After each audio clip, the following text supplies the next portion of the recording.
खगड़िया के छौरा साबू होय छै ओ रंगदार गे। खगड़िया के छौरा साबू होय छै ओ रंगदार गे, होय छै ओ रंगदार गे। बचिए के रहिए तनका गे गोरिया बनल तो जोगार गे। बचिए के रहिए तनका गे गोरिया बनल तो जोगार गे।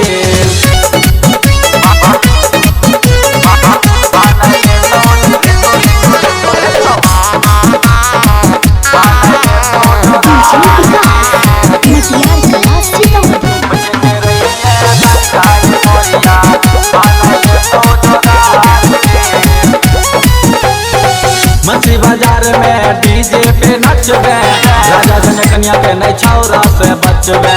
खुटिया के छौरा सा बोले ले तो चुम्मा, छुट्टी वाला छौरा फुलाई दे तो तुम्मा, छुट्टी वाला छौरा फुलाई दे तो तुम्मा। मछली बाजार में डीजे पे नचबे, राजा जनकन्या के नहीं छौरा से बचबे। खुटिया के छौरा सा बोले ले तो चुम्मा, छुट्टी वाला छौरा फुलाई दे तो तुम्मा। तोरो ठट्ठा के छौरा होय छै ओ रंगदार गे। रघुनाथपुरो पौरा के छौरा होय छै ओ रंगदार गे।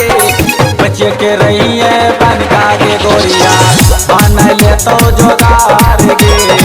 बचिए के रहिए तनका गे गोरिया बनल तो जोगार गे।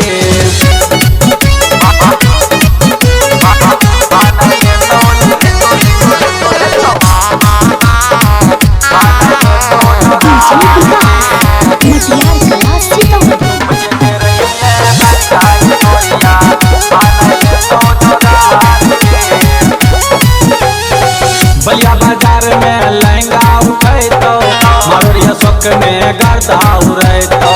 चंदारापुर में गुंडा रहै छै, ओढ़नी छीन के मुरठा बनै छै। बलिया बाजार में लहंगा उठैतो, मरोड़िया शौक में गर्दा उड़ैतो।